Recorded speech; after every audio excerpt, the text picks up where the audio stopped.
Hello সবাইকে। আজকের গল্পে আমরা দেখতে পাই হিয়ং জুং ডেলিভারি দিয়ে খুব খুশি মনে তার কাজের জায়গায় প্রিন্টিং শপে ফিরছিল। সেই শপে ফেরার সময় তার সহকর্মীদের জন্য ফ্রাইড চিকেন এনেছিল। তারপর সে তাদের ডেকে ফ্রাইড চিকেনটি খেতে বলে আর ফালতু জোক শোনাতে থাকে, যেটি শুনে তাদের কারোরই হাসি পায়নি। তখনই হিয়ং জুন পাশে রাখা একটি স্ক্রিপ্ট দেখতে পায়, যেখানে তার এক্স গার্লফ্রেন্ড সিনার ছবি ছিল। সেটা দেখে তার তার কথা মনে পড়ে যায়, আর তারপর সে হুয়াংকে সেই স্ক্রিপ্টটি দেখায় এবং বলে যে এইটি এখানে কি করছে। এর পরের সিনে আমরা দেখতে পাই হুয়াং বলে সেই স্ক্রিপ্টটি দিতে যেতে পারবে না। তখনই হিয়ং জুং বলে আমি গেলে তো সে আমায় চিনে যাবে। তখন হুয়াং বলে সে কি আদেও জানে যে তুই এখানে এইভাবে কাজ করছিস। তখন হিয়ং জুং বলে ঠিক আছে, আমি টুপি পরে চলে যাব, যাতে সে আমায় চিনতে না পারে। তখন হুয়াং ঠিক আছে বলে সেখান থেকে চলে যায়। রাতে হিয়ং জুনের মনে পড়ে যায় 15 বছর আগে সেই কথা, যখন ডিরেক্টর তাদের দুজনকে অফিসে ডেকে ছবি দেখাচ্ছিল আর বলছিল দুজনকে সেখান থেকে বের করে দেওয়া হবে। তখন সিনা মিথ্যে কথা বলে যে সে হিয়ং জুনকে অনেক আগেই ছেড়ে দিয়েছে। সেই দিন হিয়ং জুনই তাকে জোর করে দেখা করার জন্য ডেকে এনেছিল, তাই সিনা সেখানে গেছিল। সিনা হিয়ং জুনকে বলে যে ডিরেক্টরকে বলো এটাই হয়েছিল। তখন হিয়ং জুন সিনার চাকরি বাঁচানোর জন্য সব দোষ নিজের ওপর নিয়ে নিয়েছিল। এরপর আমরা দেখি বৃষ্টির মধ্যে হিয়ং জুন স্ক্রিপ্ট দেওয়ার জন্য একটি রেস্টুরেন্টে চলে আসে। তখনই তার জিয়ং সিনের সাথে ধাক্কা লেগে যায় এবং তারা সরি বলে চলে যায়। তারপর জিয়ং সিং রেস্টুরেন্টের একটি রুমে ঢোকে, যেখানে একজন বসেছিল। জিয়ং সিন জিজ্ঞেস করে অ্যাসেম্বলিম্যান কোথায়। তখন সামনের লোকটি বলে তুমি এখনো সেই লেভেলে যেতে পারোনি যে অ্যাসেম্বলিম্যানের সাথে একটা মিটিং করবে। পাশের রুমে সিন আর ড্রামা প্রোডাকশনের সিওর সাথে কথা হচ্ছিল। তখনই হিয়ং জুন স্ক্রিপ্টটাই দিতে সেখানে ঢোকে। স্ক্রিপ্ট দিয়ে ফেরার সময় তাকে থ্যাংক ইউ বলে। তারপর হিয়ং জুন সেখান থেকে চলে যায়। অন্যদিকে জিয়ং সিন সামনের লোকটিকে বলে অ্যাসেম্বলিম্যানের অ্যাসিস্ট্যান্ট হিয়ং সুকের সাথে আমার কনস্ট্রাকশনের ব্যাপারে কথা হতো, কিন্তু তা দেখা করতে আসার আগেই অ্যাক্সিডেন্টে সে মারা কি করে গেল। আমি জানি এই কাজটা অ্যাসেম্বলিম্যানই করিয়েছে। সামনের লোকটি বলে টিভিতে দেখানো হয়েছে ইয়ংসুক সুইসাইড করেছে, তার ফ্যামিলিও এই কথা মেনে নিয়েছে, তাহলে তুমি এরকম কেন করছো? তুমি যদি খোঁজ করতে থাকো তাহলে অনেক লোকেদের ক্ষতি হতে পারে। তখন লোকটি তাকে অনেক টাকা ঘুষ দিয়ে বলে এত টাকা তোমার মুখ বন্ধ রাখার জন্য যথেষ্ট। কিন্তু জিয়ং সিন টাকাটিকে অ্যালকোহলের সাথে মিশিয়ে খেয়ে ফেলে এবং সেখান থেকে চলে যায়। অন্যদিকে হিয়ং জুন গাড়িতে বসে ভাবে যে টুপিটা না পরে আসলে হয়তো সিনা তাকে চিনতে পারতো। তখনই সিনা সেখানে চলে আসে এবং সে কেমন আছে জিজ্ঞেস করে আর তাকে বাইরে ডাকে। এরপর সিনা তাকে বলে তুমি আগে থেকেই জানতে যে আমি এখানে আছি, তাও তুমি এখানে আমার সামনে কেন এসেছো? তুমি কি ভেবেছিলে তোমায় দেখে আমার খারাপ লাগবে বা আমায় তোমার কথা মনে পড়ে যাবে? এরকম কিছুও হবে না। হিয়ংজুন রেগে সেখান থেকে চলে যায়। এরপর হিয়ংজুন গাড়ি চালাতে চালাতে সিনার ব্যাপারেই ভাবতে থাকে। তখন হঠাৎই তার পেছনের সিটে বসা একটি মেয়েকে দেখে সে ভয় পেয়ে যায় এবং সে বলে তুমি কে, এখানে কি করছো? জিয়ং সিন তখন ভাবে সে কিডন্যাপ হয়ে গেছে এবং সে পুলিশকে কল করে দেয়। পুলিশ তাকে জিজ্ঞেস করে কোথায় আছে। তখন জিয়ং সিন হিয়ং জুনকেই রাস্তার নাম জিজ্ঞেস করে এবং পুলিশকে সেই রাস্তার নাম বলে দেয়। পরের সিনে আমরা তাদের দুজনকেই পুলিশ স্টেশনে দেখতে পাই। পুলিশ গাড়ির ক্যামেরার ভিডিও দেখে জিয়ং সিনকে বলে তুমি নিজে গাড়িতে গিয়েছিলে। তখন জিয়ং সিন হিয়ং জুনের কাছে ক্ষমা চায় এবং বলে আমার জন্য কেউ কিডন্যাপার হয়ে যায়, আবার কখনো কেউ মারাও যায়। তারপর সে পুলিশকে বলে প্লিজ আমায় জেলে ঢুকিয়ে দাও। তখনই হিয়ং জুন পুলিশ স্টেশন থেকে বেরিয়ে যায় এবং বলে মেয়েটির অনেক বেশি নেশা হয়ে গেছে। পরের সিনে আমরা দেখতে পাই জিয়ং সিন পুলিশ স্টেশনের বাইরেই বসে থাকে মনমরা হয়ে। তখনই হিয়ং জুন সেখানে এসে তাকে একটি ড্রিঙ্ক দেয় এবং বলে এটা তুমি খেয়ে নাও, নেশা কেটে যাবে। তারপর বলে তোমার ভাগ্য ভালো যে তুমি আমার গাড়িতে উঠেছিলে, যদি গাড়িটা অন্য কারোর হতো তাহলে কিন্তু অনেক প্রবলেম হয়ে যেত। তখনই জিয়ং সিন তাকে নিজের কার্ডের মধ্যে নিজের ফোন নাম্বার দিয়ে তাকে থ্যাংক ইউ বলে এবং জানায় কখনো কোনো প্রয়োজন পড়লে আমাকে কল করবেন। এরপর হিয়ংজুন তাকে বাই বলে সেখান থেকে চলে যায়। জিয়ং সিন পরে ইয়ং সুকের ফিউনারেলে চলে যায় আর তার বউকে দেখে তার খুবই মন খারাপ লাগে। এরপরে সিনে আমরা দেখতে পাই হিয়ং জুন নিজের শপে সিন আর ড্রামা পোস্টার দেখছিল। তখনই রাইটার বিয়ং কি সেখানে চলে আসে। সে বলে কিছুদিন আগে সে নিজের স্ক্রিপ্টটি এখান থেকেই প্রিন্ট করিয়েছিল, কিন্তু সেখানে অনেক ভুল ভ্রান্তি আছে। তখন হিয়ং জুন বলে হ্যাঁ, এটার জন্য তোমাকে অনেক টাকা ডিসকাউন্টও দেওয়া হয়েছিল। তারপর রাইটার বলে সেটার জন্য আমি খুবই আনন্দিত, কিন্তু ভুল প্রিন্ট তো ভুলই হয়, এটার পেছনে আমার অনেক পরিশ্রম আছে, প্লিজ এটাকে ঠিক করিয়ে দিন। তখনই সেখানে তার বন্ধু ওয়াং চলে আসে এবং হিয়ং জুন সব দোষ সেই ওয়াং এর ওপর চাপিয়ে দেয়। এরপর রাইটার চলে যাওয়ার সময় তারা দুজন রাইটারের নামেই গসিপ করতে থাকে। রাইটার সেটা শুনে ফেলে, কিন্তু সে হিয়ং জুনকে দেখে এবং মনে করার চেষ্টা করে যে একে কোথাও তো সে দেখেছে। এর পরের সিনে আমরা দেখতে পাই রাতে হিয়ং জুন রাইটারের স্ক্রিপ্টটা পড়ছিল আর নিজেই বলছিল যে বা এ তো দারুণ লেখে। এরপর হিয়ং জুন যখন নিজের শপটা বন্ধ করছিল তখন হঠাৎই পেছন থেকে বিয়ঙ্কি এসে তাকে জড়িয়ে ধরে এবং বলে আমার মনে পড়ে গেছে আমি তোমাকে কোথায় দেখেছি, তুমি একজন ফেমাস অ্যাক্টর। হিয়ং জুন বলে হ্যাঁ আমি একজন অ্যাক্টর, তুমি কি এই কথাটা বলার জন্য এত রাতে এসছো? তখন বিয়ঙ্কি বলে আমি চাই তুমি আমার ফিল্মে কাজ করো ডিটেকটিভ পিলগু এর অ্যাক্টর হয়ে। কিন্তু হিয়ংজুন ওর অফারে মানা করে দেয়। এরপরে সিনে আমরা দেখতে পাই বিয়ঙ্কি হিয়ংজুনকে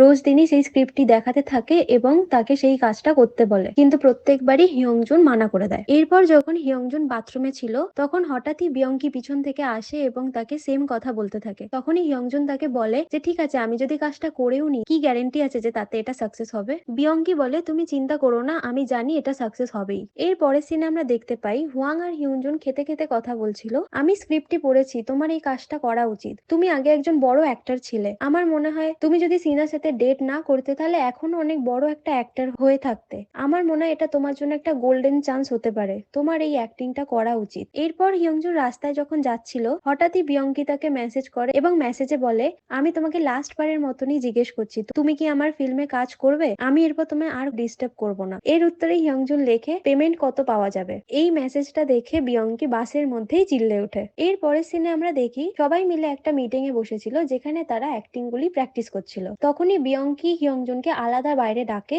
এবং তাকে বলে যে তোমাকে তোমার অ্যাক্টিং এর উপর আরেকটু কাজ করতে হবে, স্টোরিটাকে খুব ভালো করে পড়ে প্র্যাকটিস করতে হবে, আর তুমি আমাকে ডিরেক্টর বলে ডাকবে। এর পরের সিনে আমরা দেখি হিয়ংজুন খুব ভালোভাবে স্ক্রিপ্টটা পড়ে এবং প্র্যাকটিসও করে। এরপর তাদের শুটিং স্টার্ট হয়ে যায়। বিয়ঙ্কি হিয়ংজুনকে দিয়ে একই সিন বারবার রিটেক করাতে থাকে। এতে হিয়ংজুন খুবই রেগে যাচ্ছিল এবং মনে মনেই বিয়ঙ্কিকে খুব গালাগাল করছিল। এর পরের দিন বিয়ঙ্কি হিয়ংজুনকে দিয়ে একই সিন বারবার রিটেক করাচ্ছিল, যার জন্য হিয়ংজুন আর বিয়ঙ্কির মধ্যে ঝামেলা লেগে গেছিল এবং বিয়ঙ্কি হিয়ংজুনকে বলে যে আমি যদি জানতাম তুমি এত খারাপ অ্যাক্টর তাহলে আমি কখনো তোমার পেছনে পড়ে থাকতাম না। তখন হিয়ংজুন রেগে সেখান থেকে বেরিয়ে যায় আর বলে আমি আর অ্যাক্টিং করবোই না। কিন্তু তার পরের মুহূর্তেই হিয়ংজুন আবার ফেরত চলে আসে এবং সেম ভাবেই বিয়ঙ্কি বারবার তাকে দিয়ে সিন করাতে থাকে। এরপর আমরা দেখতে পাই লাস্ট শুট চলছিল, সেখানে হিয়ংজুন একটি ফাইটিং সিন করছিল এবং খুবই দারুণ ভাবে সে অ্যাক্টিংটি কমপ্লিট করে। শুটিং শেষ হওয়ার খুশিতে সবাই মিলে রেস্টুরেন্টে বসে ড্রিঙ্ক করছিল এবং খুব এনজয় করছিল। তখনই বিয়ঙ্কি হিয়ংজুনের কাছে আসে এবং বলে তুমি খুব দারুণ অ্যাক্টিং করেছো, তুমি যদি কিছু বলতে চাও বলতে পারো। তখনই হিয়ংজুন রেগে দাঁড়িয়ে বলে আমি তোমার এই বিচ্ছিরি মুখ কখনো দেখতে চাই না, আমি আর কখনো তোমার সাথে কাজ করতে চাই না। এই বলে হিয়ংজুন বিয়ঙ্কির মাথায় মাথা ঠুকে দেয়। এর পরের সিনেই আমরা দেখতে পাই হিয়ংজুনকে বেস্ট অ্যাক্টরের অ্যাওয়ার্ড দেওয়া হচ্ছে আর হিয়ংজুন পাবলিককে বলে আমি আবার এই ইন্ডাস্ট্রিতে এসে গেছি, আমি আর কখনো কাউকে নিরাশ করব না। এর পরের সিনে আমরা দেখতে পাই হিয়ংজুন অনেকগুলো অ্যাড শো করে আর ডিটেকটিভ পিলগুয়ের সিজন নাম্বার 4ও চলে আসে। এর পরের সিনে আমরা দেখতে পাই হিয়ংজুন একটা গাড়ি চালাচ্ছিল, কিন্তু আসলে সে গাড়িটা চালাচ্ছিল না, ও তার বাড়িতেই ছিল। আর ওয়াং তাকে বলছিল যে তুমি এখানে কি করছো, তুমি এই গাড়িটা এখন চালাতে পারবে না। হিয়ংজুন বলে আমি নিজের টাকাতেই গাড়ি কিনেছি, তাতেও আমি এটা চালাতে পারবো না। আমি এখন যেখানেই যাচ্ছি লোকে আমাকে পিলগু বলেই চিনছে, আমি যেন ডিটেকটিভ পিলগুই হয়ে গেছি। আমি আসলে মিলোড্রামা করতে চেয়েছিলাম। এর পরে সিনে আমরা এন্টারটেনমেন্ট ইন্ডাস্ট্রির চিফ হো ইয়ংকে দেখতে পাই, যে তার নতুন এমপ্লয়ের ব্যাপারে কথা বলছিল যাকে এখানে ট্রান্সফার করা হবে, যে হলো জিয়ংসিন। তারপর আমরা জিয়ংসিনের অনেকগুলোই সিন দেখি যেখানে সে অনেক ঝুঁকি কাঁধে নিয়ে রিপোর্টিং করছে, কখনো অনেক উঁচুতে উঠে যাচ্ছে রিপোর্ট করার জন্য, আবার কখনো একটা যুদ্ধের মধ্যেই ঢুকে গিয়ে সে সেখানকার নিউজ করছিল। এই সব কারণে জিয়ংসিন অনেক অ্যাওয়ার্ডও পেয়েছে। এরপরে আমরা জিয়নসিনকে দেখতে পাই যে একটি হোটেলে এসেছিল। সে একটি মেয়ের সাথে কথা বলছিল যার নাম সুজন। জিয়নসিন মেয়েটিকে তার নাম নিয়ে ডাকলে সুজন জিজ্ঞেস করে তুমি আমার নাম কিভাবে জানলে? তখন জিয়নসিন বলে তোমার কাছে একটা ভিডিও আছে, যেই ভিডিওতে ভিআইপি লোকেরা মজা করছে, আমার ওই ভিডিওটি লাগবে। পরের সিনে জিয়নসিন কাউকে কল করে জানিয়ে দেয় যে সে ভিডিওটি পেয়ে গেছে। এই হোটেলেই আমরা হিয়নজুনকে দেখতে পাই যে কয়েকজনের সাথে মিটিং এ এসেছিল। তারা ডিটেকটিভ পিলগুয়ের সিজনের ব্যাপারে কথা বলছিল। তারা এটির 10 থেকে 20টা সিজন বানাতে চায়। তখন হিয়ংজুন তাদের দেখতে থাকে এবং রেগে গিয়ে উঠে চিল্লে বলে তোমরা কি চাও যে আমি পুরো জীবন ধরে ডিটেকটিভ পিলগুই করতে থাকি? আমি কি কোনো লাভ স্টোরি বা কমেডি সিন করতে পারি না? তোমাদের জন্য আমার জীবনটা পিলগু ছাড়া আর কিছুই রইলো না। কিন্তু পরে আমরা দেখতে পাই হিয়ংজুন এই পুরো কথাটাই নিজের মনে মনেই বলছিল। তারপর সে তাদের বলে দেয় যে তোমাদের যা মনে হয় তাই করো। এই বলে সে নিজের ফোনে কল আসার নাটক করে ফোন কানে ধরে বাথরুমে চলে আসে। এর পরের সিনে আমরা জিয়ন সিনকে হোটেলে হাঁটতে দেখতে পাই। তখনই একজন সিকিউরিটি গার্ড বলে একজন রিপোর্টার আছে এখানে, তাকে ধরতে হবে। জিয়ন সিন তাদের দেখে সেখান থেকে পালিয়ে যায় এবং প্রথমে লেডিস টয়লেটে ঢোকার চেষ্টা করে, কিন্তু সেটি বন্ধ থাকে। সে ছেলেদের টয়লেটে ঢুকে যায় যেখানে আগে থেকে হিয়ংজুন বসেছিল। হিয়ংজুন ভয় পেয়ে যায় আর বলে তুমি এখানে কি করছো, এটা ছেলেদের টয়লেট। জিয়ন সিন তাকে চুপ করিয়ে দেয়। তারপর সে তার পালানোর কোনো পথ খুঁজতে না পারায় টয়লেটের উপরে থাকা জানলাটিকে দেখতে পায় এবং হিয়ংজুনকে বলে আমাকে ক্ষমা করো। এই বলে সে তার ঘাড়ের উপর পা রেখে রেখে সেখান থেকে উঠে যায়। ইয়ংজুন চেল্লাতে থাকে। তারপর জিয়ং সিন তার জুতো চায়, ইয়ংজুন সেটা তাকে দেওয়ায় সে তাকে তার ফোন নাম্বার দিয়ে বলে আমি তোমায় তোমার ফোনের টাকা ফেরত দিয়ে দেবো। তখন ইয়ংজুন ভাবে সে এটা কেন বললো। তারপর সে নিচে তাকিয়ে দেখতে পায় তার ফোনটা টয়লেটের মধ্যে পড়ে আছে। তারপর ইয়ংজুন বাইরে এসে একটি ওয়েটারকে দেখতে পেয়ে তাকে সব কথা বুঝিয়ে বলে, কিন্তু ওয়েটার তার কোনো কথায় কান না দিয়েই বলে আপনি তো ডিটেকটিভ পিলগু না। তারপর ইয়ংজুন সেখান থেকে রেগে চলে যায়। এরপরে সিনে আমরা দেখি হুয়াং তার ফোনটিকে ঠিক করছে এবং বলে তাড়াতাড়ি একটা অ্যাওয়ার্ড শো আছে, সেখানে তোমাকে অ্যাওয়ার্ড দেওয়ার জন্য যেতে হবে। তখন ইয়ংজুন টয়লেটের কথা ভাবে যে সে যখন সেখানে ছিল তখন বিয়ঙ্কি আর সিও এসেছিল আর তারা বলছিল যে ইয়ংজুন বুড়ো হয়ে গেছে, এখন সে ডিটেকটিভ পিলগু ছাড়া আর কোনো রোলই করতে পারবে না। এরপরে সিনে আমরা দেখি জিয়ন সিনকে, যে নিজের ল্যাপটপে একটি ভিডিও দেখছিল যেটি অ্যাসেম্বলি ম্যানের ব্যাপারেই ছিল। তারপর সে সিমেট্রিতে যায় এবং ইয়ংসুকের ফটো দেখে এবং সেখানে ফুল দেয়। তখনই সেখানে ইয়ংসুকের ফ্যামিলির লোকেরা আসে, জিয়নসিকে দেখতে পেয়ে বলে 7 বছর হয়ে গেছে, তোমায় এবার নিজের খোঁজ বন্ধ করা উচিত। তখন জিয়নসিন বলে না, আমি যতদিন না এদের শাস্তি দেওয়াবো ততদিন আমি চুপ থাকবো না। এরপরে সিনে জিয়নসিনের বস একজন বড় লোকের সাথে কথা বলছিল। সামনের লোকটি বলে তুমি ওই রিপোর্টারের ব্যবস্থা করলে? তখন জিয়নসিনের বস বলে চিন্তা করবেন না, খুব তাড়াতাড়ি আমি তার ব্যবস্থা করছি। এরপরে সিনেই আমরা দেখি জিয়নসিনকে তার বস বলে তুমি 1 বছরের জন্য এন্টারটেনমেন্ট ইন্ডাস্ট্রিতে কাজ করবে। তখন জিয়নসিন বলে কিন্তু আপনিও ভিডিওটি দেখেছিলেন, আমরা লোকটিকে এক্সপোজ করে দিতে পারি। তখন তার বস বলে তোমার এন্টারটেনমেন্ট ইন্ডাস্ট্রিতে যাওয়াটাই ঠিক হবে। তখন জিয়নসিন রেগে বলে আমি এখান থেকে কোথাও যাব না। আর যেসব কাগজ তার হাতে ছিল